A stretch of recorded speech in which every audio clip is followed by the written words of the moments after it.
If Kevin Garnett, Paul Pierce, Deron Williams, and Joe Johnson are on the court to close the game for you, you don't know who's gonna hurt you. You talk about championships. The Brooklyn Nets are officially in the conversation. New Jersey Nets may not be the worst team in the history of the NBA, but they're coming pretty darn close. At a recent game, any attendee over 18 who showed up could get their state income taxes done for free. You had to go to the game, though. The richest man in Russia announced he's going to buy 80% of the New Jersey Nets. Mikhail Prokhorov would become the NBA's first non-North American owner. People seem to think that this infusion of cash would allow the team to move to Brooklyn. Now we would call them the New Jersey Nets. Expect us to be in the playoffs next season and championship in 1 year minimum and maximum in 5 years. And I feel pretty sure I can convince the very best of the best that the Nets are the place they want to be. We're going to do everything we can to get a championship here. The owners have set high expectations, high goals. We're not striving for anything but a championship, and it may take a couple years to get there, but we're going to do our best to get there and bring one here.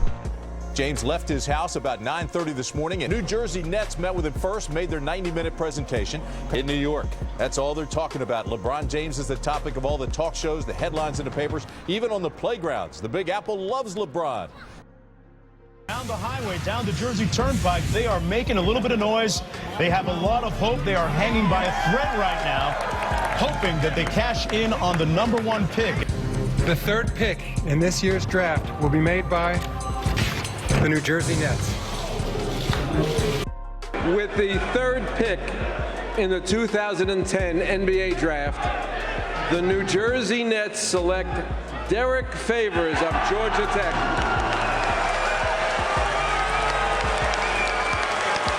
Nets won a dozen games a year ago. They just blew everything up. Prokhorov wants to get to the playoffs this year, and he says he can win a title in 5. Yikes! Ooh, that's a big just take a deep breath. One step at a time. One step at a time. We reported earlier that you did confirm a deal is close. Still, the Nets trying to get a commitment from Carmelo Anthony. They have not gotten him or his representatives to say that he will sign a long-term deal to stay in New Jersey, and that's what they've been waiting for months.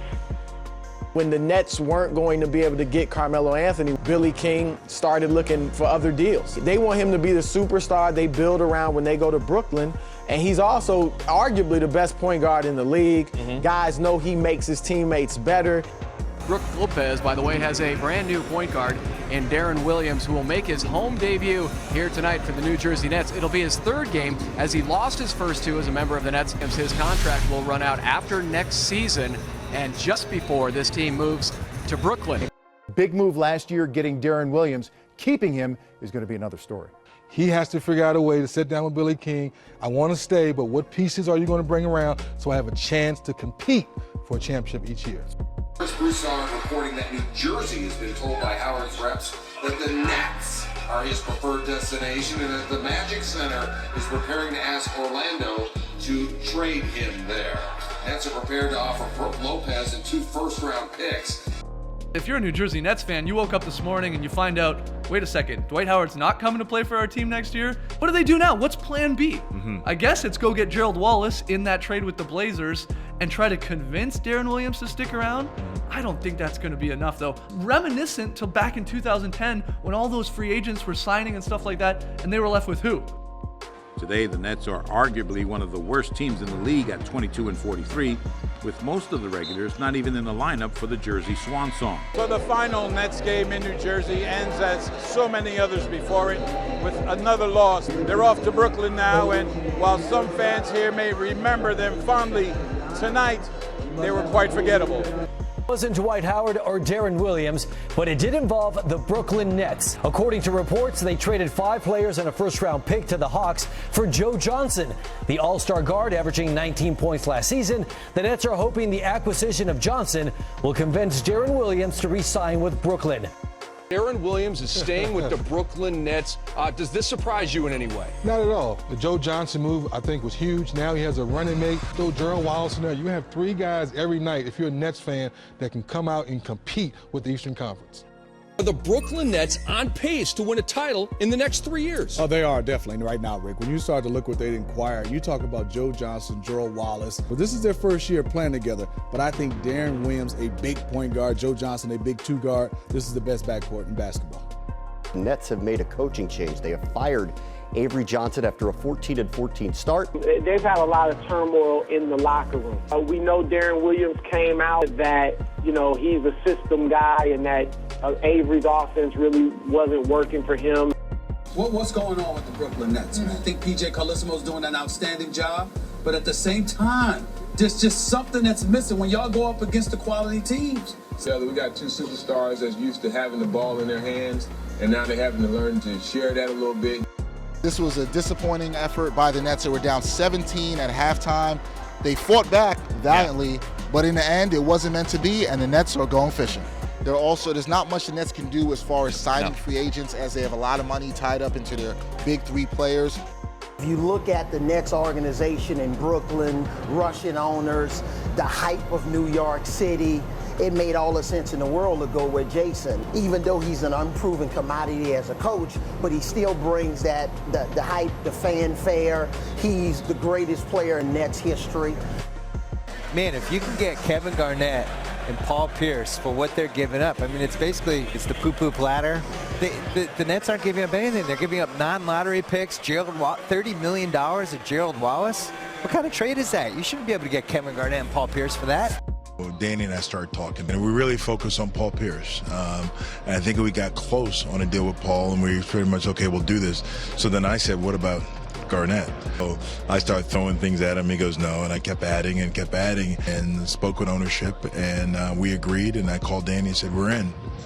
If Kevin Garnett, Paul Pierce, Deron Williams, and Joe Johnson are on the court to close the game for you, you don't know who's going to hurt you.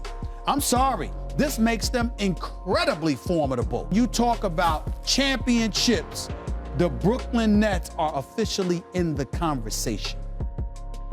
I think they could potentially be the second best team in the East and then really take Miami to a tough playoff series in the conference finals or so. So I think they're a legitimate conference contender. Let's put it that way. We saw it. It was clear as day. He told Tyshawn Taylor to hit him, and that's exactly what happened because they had no timeouts with 8.3 seconds left. But it's primarily because this team is losing games. Obviously, Deron Williams and Brook Lopez, your two best players, are out. Still, you surmise they would be better. After last night, you have been warning me for a good month. These guys are coming.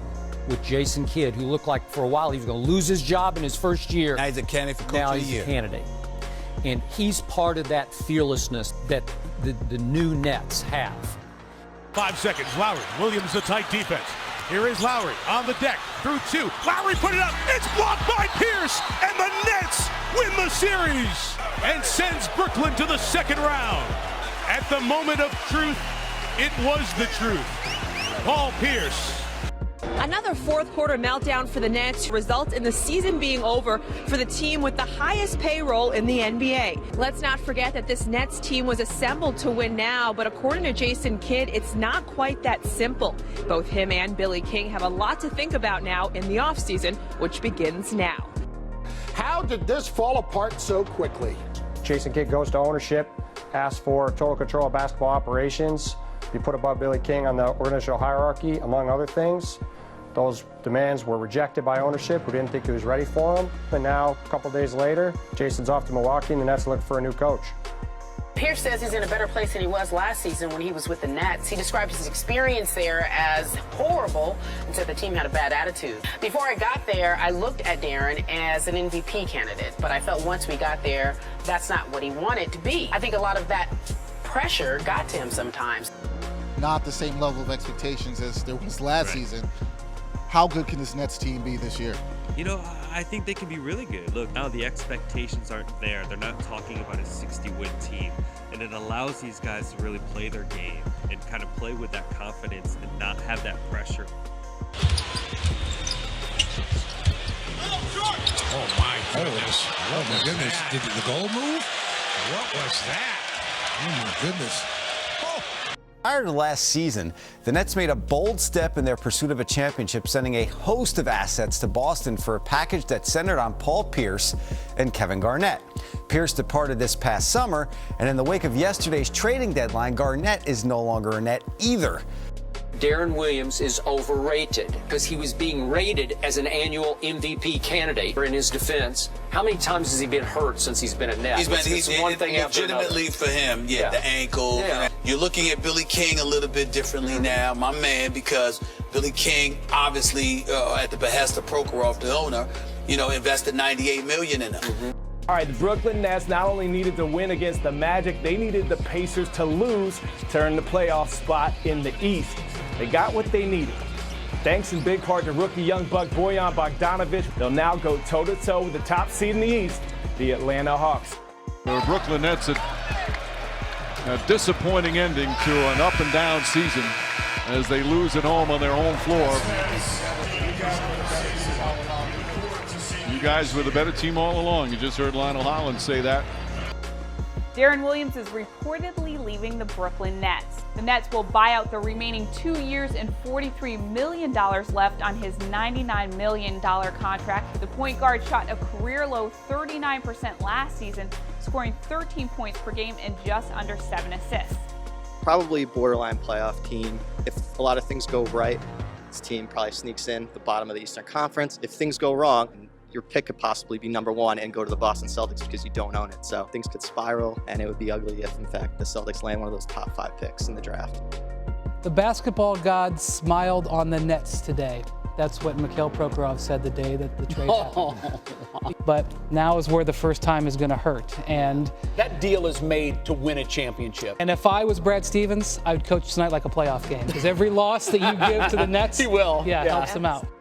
Brooklyn Nets decide to get a jump start on their spring cleaning Sunday, firing head coach Lionel Hollins and reassigning general manager Billy King. The Nets own the 3rd worst record in the league and boast zero incentive to tank, leaving owner Mikhail Prokhorov with a double whammy of futility. The Nets' problems have snowballed of late, including the loss of point guard Jarrett Jack to a torn ACL, and reports of trying to trade or perhaps buy out veteran guard Joe Johnson. And only the Philadelphia 76ers are keeping the Nets out of the basement of the Eastern Conference. To any new vision, Mikhail Prokhorov should look in the mirror, because the vision that they've had, that Billy King has been executing, has been Mikhail Prokhorov's vision. It's a team that it's going to be very difficult to start building up again because there is a deficit running years out, as you guys showed.